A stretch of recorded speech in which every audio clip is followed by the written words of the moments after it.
The wrong door was on Sycamore Street in Clarksburg, West Virginia.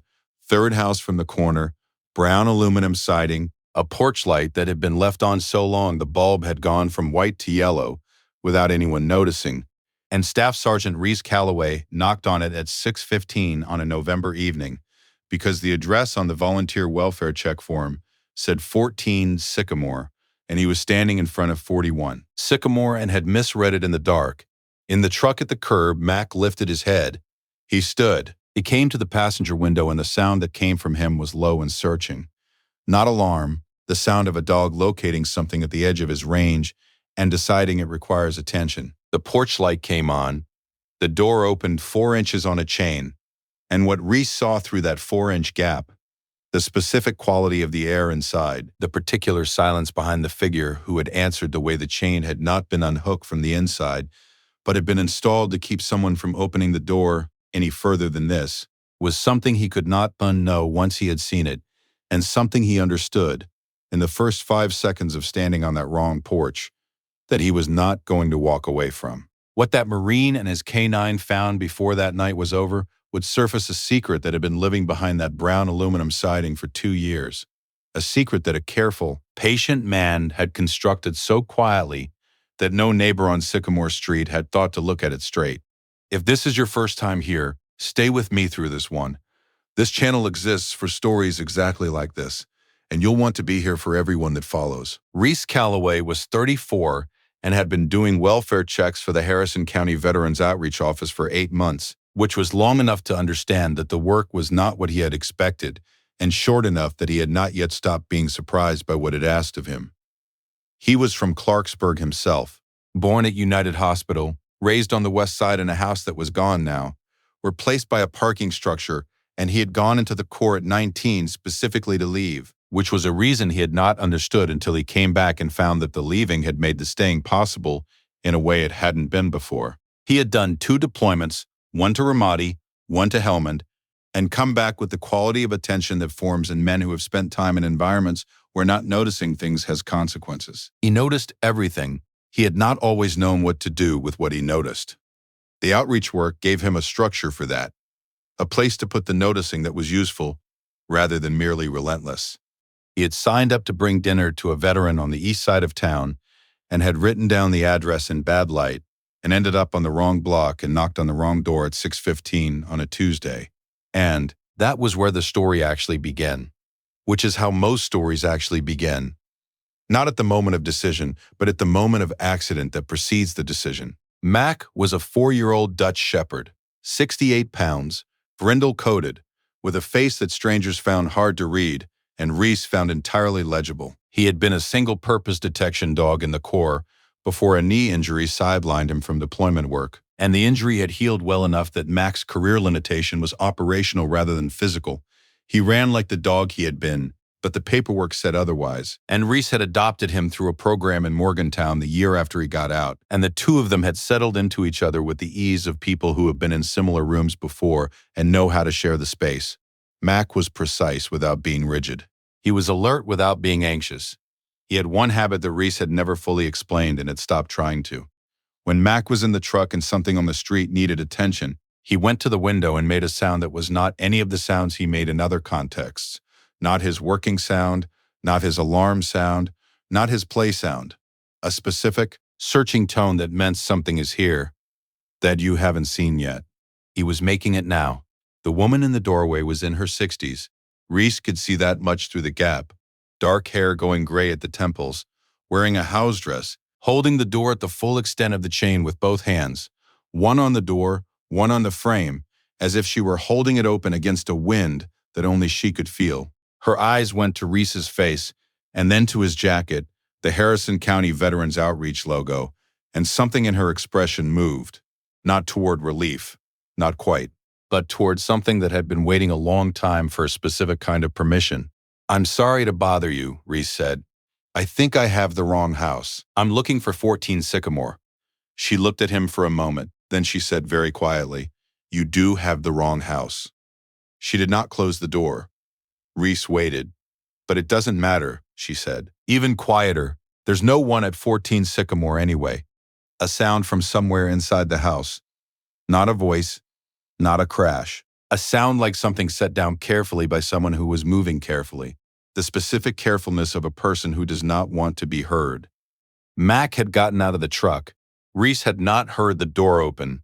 Mac could work the handle on the passenger side and had done so exactly twice before, both times in circumstances Reese later understood had warranted it. He was at the foot of the porch steps, not climbing, sitting facing the door, with his nose working in the cold November air, and his ears in the forward position that meant he was collecting information and had not yet finished. The woman looked at the dog. Her hands, still on the door and the frame, tightened slightly. "His name is Mac," Reese said. "He won't come up unless I say." She looked at Mac for a long moment. The dog looked back with the patient, open attention of an animal that has decided this person is not a threat and has moved on to cataloging what is. "My name is Dolores Fitch," she said. "I've lived in this house for 22 years. Reese Calloway," he said. "I grew up about 6 blocks from here." Something in her face shifted. A small calibration. The adjustment that happens when a stranger becomes slightly less strange. "The Calloways on Broad Street," she said. "My grandmother," he said. She looked at him for another moment. Then she unhooked the chain. Her name was Dolores Fitch, and she was 64 years old, and she had moved to Clarksburg from Fairmont in 2002 with her husband Gerald, who had worked in HVAC and had built a small but solid business in Harrison County over 15 years. And they had raised 2 children in that house on Sycamore Street and sent them both to college, and been proud of that in the specific, quiet way that working people are proud of things they have built with consistent effort over a long time.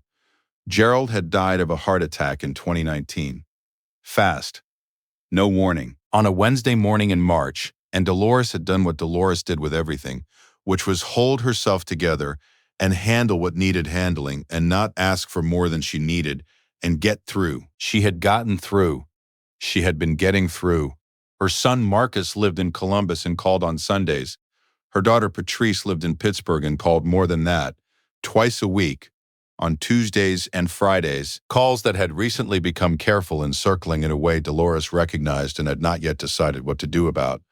And there was her brother Raymond, who had come to stay with her in the summer. 8 months ago, because he was between situations, which was a phrase that fit Raymond like a coat he had worn for 30 years. Always between, always in transit, always arriving with explanations that were mostly true and a portion of calculation so practiced he no longer noticed it himself. Raymond had not left. The inside of the house was clean. That was the first thing Reese noticed. Clean and very orderly. The specific order of a house where someone has established rules about where things go and what happens when they don't go there. The second thing he noticed was the bedroom door at the end of the hallway, which was closed and had a slide bolt on the outside, the same hardware he had seen on another door in another house. And his stomach did the thing it did when a shape he recognized appeared in a new place. He did not look at the door. He looked at Dolores. "You mentioned there's no one at 14 Sycamore," he said. Dolores sat at the kitchen table with her hands folded the way she folded them in church, which was the only time she folded them that way, and Reese sat across from her. And Mac had come inside when the door opened and had moved through the kitchen without being directed, and was sitting at the end of the hallway facing the closed door the way he sat when he had found the thing he came to find. "Mrs. Laverty," Dolores said. "She's 87. She's lived at 14 Sycamore since before I moved to this street. She had a nephew come to help her last fall, and after that I stopped seeing her." What was her routine before? Every morning she walked to the end of the block and back. She had a little dog, a beagle named Amos. She'd wave. Dolores looked at the table. "I haven't seen Amos either." Reese was quiet for a moment. He looked down the hallway at Mac, who had not moved from the closed door. "Dolores," he said, "I'm going to ask you something, and I want you to take whatever time you need. What is behind that door?" Her hands tightened in their fold. "Raymond's storage," she said. She said it the way people say things they have been told to say, not with the naturalness of truth, but with the effort of repetition. "He's been going through some of Gerald's things. I let him use the room." "Has Raymond always had trouble between situations?" Reese asked. A pause that was longer than the question required. "He's had a difficult life," she said, and then, quieter. "He's my brother." I'm going to the wrong house, Reese thought, has now become the exact right house. He excused himself and went to the porch and called the Veterans Outreach supervisor and told her he needed someone to check on a resident at 14 Sycamore, Mrs. Laverty, 87, beagle named Amos, not seen in some weeks, and was told the supervisor would send someone within the hour. Then he called the non-emergency line for the Clarksburg Police Department and described, carefully and specifically, what he had observed: the exterior bolt on an interior bedroom door, the change in the neighbor's routine, the presence of a household member the resident appeared to be deferring to in ways that were consistent with patterns of elder financial exploitation and coercive control. The dispatcher said she would send a welfare unit. Reese went back inside and sat with Dolores. What came out in the next 40 minutes? Slowly, with long silences. And once a stoppage where Dolores got up and stood at the kitchen window and looked at the backyard for 2 minutes before coming back, was the actual shape of the 8 months. Raymond had arrived in March with 2 bags and the story about the situation in Parkersburg, which was partly true, and had been fined for the first month, which was also partly true, and had then begun gradually to make himself necessary. He managed the bills. Dolores had trouble with the online system since the bank changed its interface, and Raymond had said he would handle it. He went to the pharmacy. Her knee had been bad in the spring, and Raymond had said he didn't mind. He answered the door. He was home during the day, and Dolores was often in the back of the house, and it was easier. Each thing by itself was reasonable. Together they formed a net. The checking account had a balance that was lower than it should be by an amount Dolores had noticed but had not asked about because Raymond had mentioned an insurance expense and a property tax correction, and both things sounded plausible, and she had not wanted to be the kind of sister who asks her brother to account for every dollar when he was trying to help. The bedroom at the end of the hall had been hers, her sewing room, Gerald's old desk, the file cabinet with the household documents. Raymond had said he needed a workspace. She had given it to him. The bolt, he said, was because he was working with sensitive documents and didn't want anything disturbed. She had accepted this because she could hear the logic in it, even while another part of her, the part she had been quieting for months, heard something else. She had not called Patrice on Friday. She had called on Tuesday, as usual, but not on Friday. And Patrice had called 3 times and Dolores had not answered, because Raymond had been in the kitchen and she had not known how to have that call with Raymond in the kitchen. Have you ever known someone who gave a person the benefit of the doubt for so long that they looked up one day and couldn't see around it anymore? Leave their name in the comments. This section is for them. The welfare unit arrived at 7:40. 2 officers, one Reese knew from high school, a woman named Carmen Diaz who had joined the department 6 years ago and who had the specific patience of someone who had done a lot of welfare checks and knew the difference between a situation that looked wrong and one that was. Carmen looked at the bolt. She looked at Dolores. She asked Dolores gently and directly whether she would give permission to open the door. Dolores said yes. It came out of her like something that had been waiting to be said for a long time and had found, finally, a specific enough question to attach to. The file cabinet was in the room. The household documents, the deed to the house, the bank account information, Gerald's life insurance policy, Dolores' social security letters were in the top drawer. Below them was a folder Dolores did not recognize, and inside the folder was a power of attorney form dated 4 months ago with Dolores' signature on the indicated line. Dolores looked at it for a long moment. I signed something in July, she said. Raymond said it was for the pharmacy account so he could pick up prescriptions. She looked at the signature, at the language above it. This is not a pharmacy form. It was a general, durable power of attorney. Unrestricted, Reese photographed it with his phone. Carmen documented it in her report. Mac had come into the room and was sitting beside Dolores with his shoulder pressed against her leg, and Dolores had one hand at her side, resting against the top of his head. And neither of them had engineered this arrangement.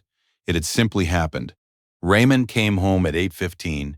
He came through the front door with the ease of a man who has returned to his own house, and he found the lights on, and 2 people he didn't recognize and his sister sitting at the kitchen table with a dog beside her, and an expression he had not seen on her face in the 8 months he had been managing it.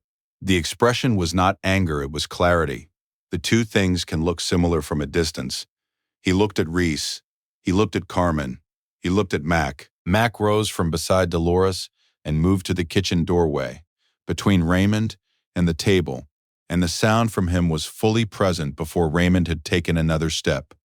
Continuous, low, resolved. The sound of an animal that had finished its evaluation and had nothing left to consider. His eyes were on Raymond. His weight was slightly forward. He was not a dog that wasted motion, and he was not moving, and the stillness of a dog that is decided is its own form of statement. Raymond looked at the dog and did not take another step into the kitchen.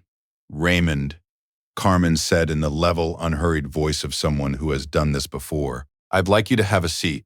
Raymond's eyes went to Dolores. He selected an expression, concerned, slightly bewildered, and Dolores watched him select it, and something in her face showed that she had watched him select expressions for 8 months and had now named that to herself for the first time. "I've been trying to help her," Raymond said. "She's alone. She needed someone to—" "You signed her name to a general power of attorney," Reese said. He was sitting at the table. He did not raise his voice. He had learned in 2 deployments that the quieter you kept your voice, the more a room leaned in. And he wanted this room leaning in. "In July, she signed it, believing it was for the pharmacy. The document you had her sign gives you unrestricted authority over her finances and her property." Raymond looked at the table. "You're my sister's guest," he said to Reese. "I knocked on the wrong door," Reese said. "I'm glad I did."